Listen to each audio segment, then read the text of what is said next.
When we use words figuratively, it means that we don't intend the actual meanings of the words we've said. The purpose of figures of speech is to make the writing more interesting. Sometimes figures of speech draw attention to a thing, or emphasize it, or make it more vivid. There are very many different types of figure of speech, but I've listed some common ones that you should be aware of, you should use in your writing and your speech, and you should recognize when they are used by another writer or speaker. I'll explain what each one is briefly by taking an example of it. Let's begin with the simile. The passengers were packed like sardines on the train. In a tin of sardines, the sardines are packed very tightly together. So we're using that concept to emphasize the cramped conditions in this train. And what makes it a simile rather than a metaphor is the use of like to make the comparison explicit. Whereas if we say the passengers were tinned sardines, we're invoking the same image but without saying like. So without making the comparison explicit, we are literally substituting tin sardines for passengers. Personification is a type of metaphor. The light bulb cried a quiet yelp as it blew. You'll be familiar that a light bulb normally when it blows makes a small noise. By attributing a human characteristic to an inanimate object as we have here, we have personified the light bulb.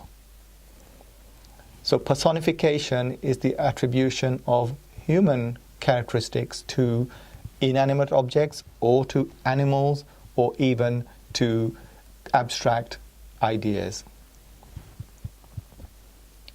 I just ate the best sandwich in the world. That is an overstatement. We call that hyperbole. So hyperbole and overstatement are the same thing.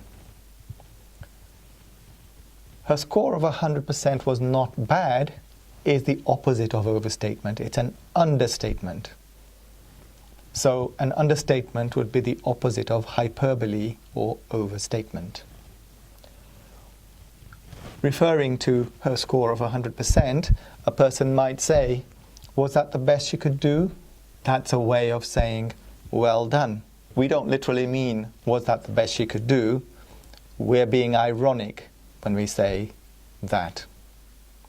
However, when we do say the opposite of what we actually mean, whether it's irony or sarcasm depends on the tone and intent.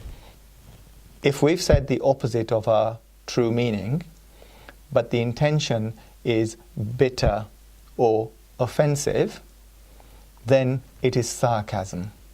It can be tricky to distinguish between irony and sarcasm when it is written. It's easier to tell when it is spoken, but the context can give you a clue as to which is intended.